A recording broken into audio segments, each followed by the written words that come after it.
Oh shit, here we go again. What's happening, bro chachis? Today is Tuesday, and that means we're back. I know I took a little bit of a hiatus, but I had some camera difficulties, then my microphone broke, then the headphone jack on my camera broke, so it was all bad. But today we're back with a new tutorial, and if you didn't already know, it's the Backlash. Not to be confused with a Hop 3 or a 360 tire tap. A Hop 3 means that you bunny hop the whole way, and 360 without letting your tires touch once. A 360 tire tap, 360 pivot, or a 180 tire tap 180 means that you hop into a 180, let the back tire hit and stall, and then you 180 out, or pivot out. A Backlash is essentially a 180 backward manual to 180. The real key in this trick is actually the carve, because you don't want to go in a straight line. As I'm going to demonstrate in this tutorial, the key to this trick is the alley-oop. For those of you guys that don't know, an alley-oop means that you're going to slightly travel in the opposite direction of where you want to spin. For example, I'm left foot forward, so I spin to the right. Before I'm going to 180 to the right, I'm going to do a little tiny bit of an alley-oop by carving to the left first and then spinning to the right. That creates an alley-oop. But we'll address all of that as we get further along in the video. But before we get into this tutorial, please make sure to smash that like button. If you haven't subscribed, please do so. And at the end of this video, I'd appreciate either a little thumbs up or a little prayer hand emoji or something in the comments to let me know that you enjoyed this. So as we start any how-to, I usually like to list out the prerequisites. And for this trick, the Backlash or the 180 fakie manual 180, the only prerequisites for this trick are that you know how to bunny hop, which is a staple, that you know how to 180, and that you are somewhat comfortable with manuals, because you're essentially doing a backward manual for a short amount of time. You don't have to be great at any of them, well, maybe except the bunny hop. But if you're proficient, I can teach you. One of the prerequisites I forgot to add is that you have a Freecoaster, or you take off your chain and you do it with a cassette, but with no drivetrain. So where do we begin? Well, like I said, the key to this trick is to be able to form the initial 180 with a little bit of a carve. So let me demonstrate a regular 180 first. 180. Now I'm going to demonstrate a little bit of an alley-oop. Okay, so you carve in the opposite direction first. So since you're essentially carving in the opposite direction first, it's going to make you feel like you're either traveling a little bit backwards or off center. So the best thing to do is to find a line in the ground, try and follow that straight line. And when you do the 180, you're going to want to, again, if you're going to spin to the right, you're going to want to turn slightly to the left first and then 180. It'll be a little interesting at first because it's going to feel more of a rotation than usual, because it is. If you were to 180 in a straight line, it would be 180 degrees. But if you were to 180 and alley-oop first, there's like 5 to 10 degrees that you're going to eat up there first. So you're going to have to do more than 180 degrees to get to 180. So it's going to be like 190 degrees essentially. But what that does is that puts you in a perfect position to start trying to form the Backlash. So once you're comfortable with the 180s, the next thing you want to do is 180, but you're going to want to let the back tire touch first. Now initially you can kind of do this and just do a little baby backward manual and either land fakie, or you can start trying to turn further to start the rotation, but initially just start trying to get comfortable with it. So I'm just going to do a few 180s, let the back tire hit first, and try and see if I can do a little backward manual.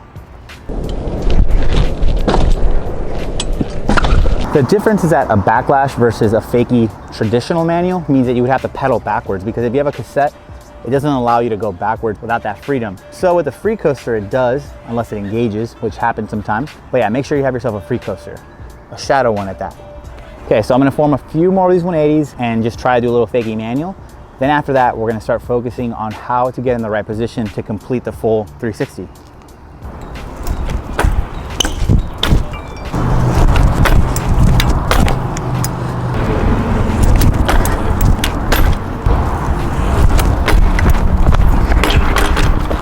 Sorry about the noise. Apparently my seat wanted to get loose, so that's that. My camera isn't exactly cooperating today, so we had to take this party over to the shade.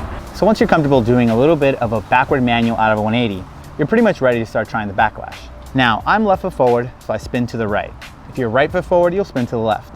If you're goofy footed, that means you'll spin opposite direction of where your back foot is supposed to go. You'll kind of have to figure what's more comfortable to you on your own. But there's a secret to this trick that I haven't really described yet, because I wanted you guys to wrap your head around the initial part of the trick.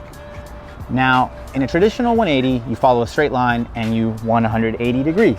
But for this trick, what you're gonna wanna do is follow the same straight line, but if you're gonna turn to the right, you're gonna initially carve to the left.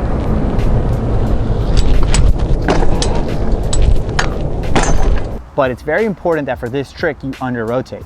You don't wanna do a full 180. You almost wanna do somewhere between a 90 to 110 degrees. What that does is that if you 180 and go into a straight line, it's gonna make your back tire land straight.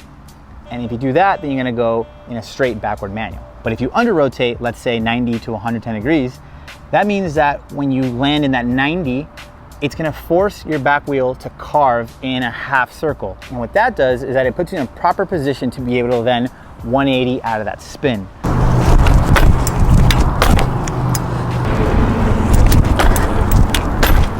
So apparently the microphone wasn't cooperating and the last bit of audio cut out. So this is Alf from the editing bay, or Alf from the future, however you want to refer to me. But we're just gonna finish off the remaining part of the tutorial. Once you start getting comfortable under rotating that 180 and getting the position of the carve, the rest of the trick really is up to the momentum and you being in the right position. As long as you're not too far back, you won't pop off the back like I do here.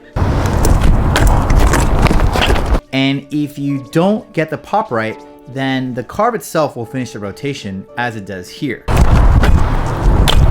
So the trick is to time it perfectly to where you do about a 90 or 110 degrees, you're alley-ooping, you're landing pretty upright so that you're in that manual position, you're kind of squatting, and then you allow the momentum to carry that carve. And once you get to about the 220, 250 degree mark, you want to hop around, look over your right shoulder if you're spinning to the right, and finish the rotation. That's really all there is to it. Anytime you see anyone under rotating, it's probably because they didn't carve enough. So they're spinning too much, and that means that they're not carving and letting the momentum carry the spin. Otherwise, you're just leaning too far back and just kind of slingshotting your bike in the air. And that's basically it. It's not really too complicated. All it is that fundamental alley-oop, making sure that you squat down in that manual so your knees are nice and bent. Your butt is right over the tire behind the seat. That way it gives you that good position. You kind of want to squat down. And then what that allows you to do is kind of pre-wind so that once you're ready to hop, you have enough spring in your legs to hop, look over your shoulder, and finish those either 90 to like 120 degrees that are remaining. If you want to get it even better looking, make sure to bunny hop and tuck a tiny bit in that 90, land smoothly, let the carve carry you around, and when you're ready to pop, really make a dramatic spring, tuck in the back end, and make it look nice. And that's it. I hope you guys enjoyed this tutorial. It was a little hard today because of the heat and the camera issues, but we still powered through it and made this video for you guys. So please leave me a comment, let me know you enjoyed it, any problems you had, and please make sure to film yourselves, upload it on Instagram via your story or as a post. Tag me at Alfredo Mancuso, use my hashtag AlfGang or hashtag Alfredo Mancuso, and I'll be sure to check it out. And if you have any questions, feel free to DM me. I try and respond to everyone and give you any critique. And if you send me some video footage of you struggling with a trick, I could probably better help you. Anyways, that's it for me today. Make sure to like, share, comment, and subscribe, and I'll see you guys in tomorrow's vlog. Aw, shit. Here we go again. Oh, fuck. Oh. ¿Cómo estás?